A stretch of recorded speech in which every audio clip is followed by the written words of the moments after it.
Sudah 56 tahun Singapura tak pernah absen dari cabang sepak bola putra SEA Games. Namun di edisi 2025, sejarah panjang itu terancam terputus. Komite Olimpiade Nasional Singapura menilai tim U22 mereka tak layak tampil. Tapi FAS belum menyerah. Demi membuktikan kemampuan tim, mereka pun menjajal laga uji coba melawan dua rival kawasan, Filipina dan Malaysia. Apakah ini langkah terakhir menyelamatkan sepak bola muda negeri Singa? Ini dia investigasi lengkapnya, hanya di Cek Fakta. FAS jajal Filipina dan Malaysia untuk buktikan timnas U22 Singapura layak dikirim ke SEA Games. Komite Olimpiade Nasional Singapura (SNOC) mengumumkan daftar awal 762 atlet di 42 cabang olahraga pada Rabu 6 Agustus tahun 2025. Namun, SNOC tidak menyertakan timnas U22 Singapura dalam daftar tersebut karena gagal memenuhi tolok ukur kinerja. Ini menandai ketidakikutsertaan Singapura di cabang olahraga sepak bola putra SEA Games untuk pertama kalinya sejak ke-1969.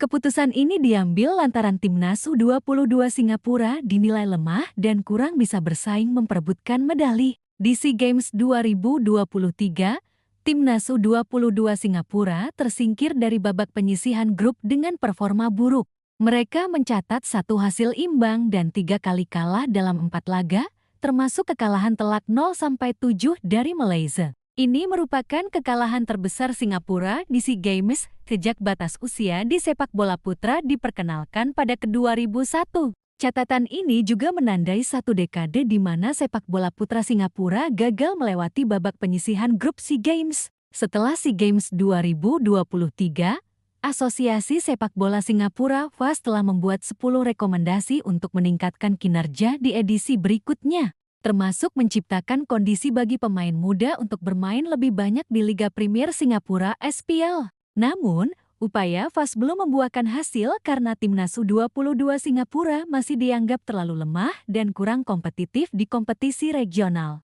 Pada ASEAN Cup U23 2025 yang baru saja berakhir, Singapura juga tidak mengirimkan timnya untuk berpartisipasi. Puncaknya, SNOC memutuskan tidak mengirimkan timnas U22 Singapura untuk berlaga di SEA Games tahun ini. Meski begitu, Faris Lee selaku Presiden FAS yang baru meyakini bahwa ini bukanlah keputusan akhir dan siap mengajukan banding. FAS bahkan menjadwalkan pertandingan persahabatan melawan Filipina dan Malaysia dengan harapan dapat membuktikan potensi tim. Masih ada sedikit peluang. Ini sangat penting bagi para penggemar kami dan untuk pengembangan pemain muda kami. Kami perlu memberi para pemain muda kami platform yang tepat, dan SEA Games adalah kesempatan besar untuk bersaing dengan tim-tim di kawasan ini.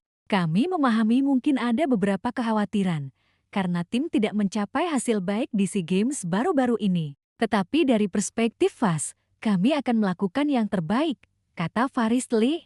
Kabar mengejutkan datang dari Singapura. Dalam daftar resmi 762 atlet di 42 cabang olahraga yang dirilis Komite Olimpiade Nasional Singapura (SNOC) pada 6 Agustus tahun 2025, tak satu pun berasal dari cabang sepak bola putra. Artinya, untuk pertama kalinya sejak 1969, Singapura berpotensi tidak tampil di cabang olahraga paling bergengsi kawasan ini, sepak bola putra SEA Games. SNOC Koret Timnas U22 Singapura tak memenuhi tolok ukur kinerja. SNOC secara gamblang menyatakan bahwa tim U22 Singapura tidak memenuhi kriteria kinerja untuk diikutsertakan. Keputusan itu bukan tanpa alasan. Pada SEA Games 2023, Singapura tampil buruk.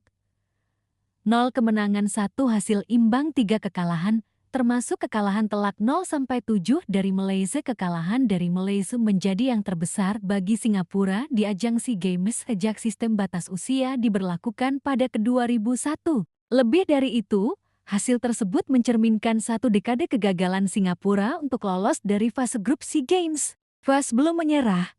Presiden baru, semangat baru di bawah kepemimpinan Presiden baru, Faris Lee, Federasi Sepak Bola Singapura (FAS) tidak tinggal diam. Meski nama tim U22 tidak masuk daftar SNOC, mereka meyakini masih ada peluang untuk banding. Lee dengan tegas menyatakan bahwa masih ada sedikit peluang. Ini sangat penting bagi para penggemar kami dan untuk pengembangan pemain muda kami. FAS meyakini SEA Games adalah panggung krusial untuk pengembangan generasi baru sepak bola Singapura. Laga uji coba vs Filipina dan Malaysia jadi penentu nasib sebagai bentuk pembuktian konkret. FAS menjadwalkan 2 laga uji coba internasional menghadapi Timnas U22 Filipina, Timnas U22 Malaysia. 2 lawan tersebut dipilih bukan tanpa alasan. Filipina adalah salah satu negara yang belakangan aktif merekrut pemain diaspora, sementara Malaysia adalah rival tradisional dan tim yang mempermalukan Singapura 0-7 2 tahun lalu.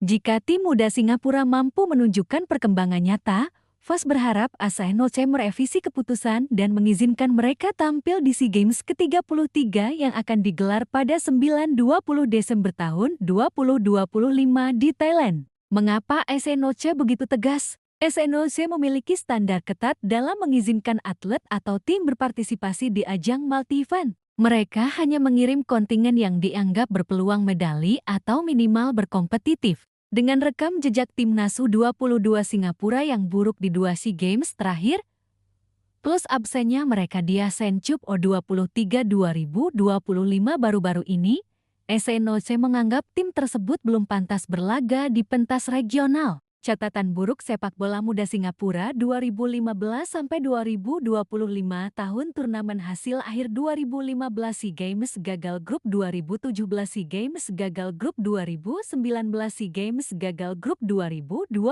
SEA Games gagal grup, 2023 SEA Games gagal grup, kalah 0-7 dari Malaysia. 2025 ASEAN U23 tidak ikut serta. Dalam 10 tahun terakhir, tidak sekalipun Singapura lolos ke semifinal SEA Games. Bahkan mereka semakin sering menjadi bulan-bulanan tim lain, termasuk kalah dari Laos dan Timor Leste dalam edisi-edisi sebelumnya. FAS pernah buat 10 rekomendasi ISAI 2023, tapi setelah kegagalan SEA Games 2023, FAS sempat meluncurkan 10 rekomendasi untuk reformasi sepak bola muda, antara lain, meningkatkan menit bermain pemain muda di SPL, membangun pusat pelatihan regional, menambah kompetisi usia muda antar klub, meningkatkan pelatihan pelatih lisensi AFC, kolaborasi dengan klub luar negeri, mempercepat scouting diaspora, menambah laga uji coba internasional, pemantauan performa secara statistik, dukungan psikologis dan nutrisi pemain muda, penyesuaian metode seleksi nasional. Namun,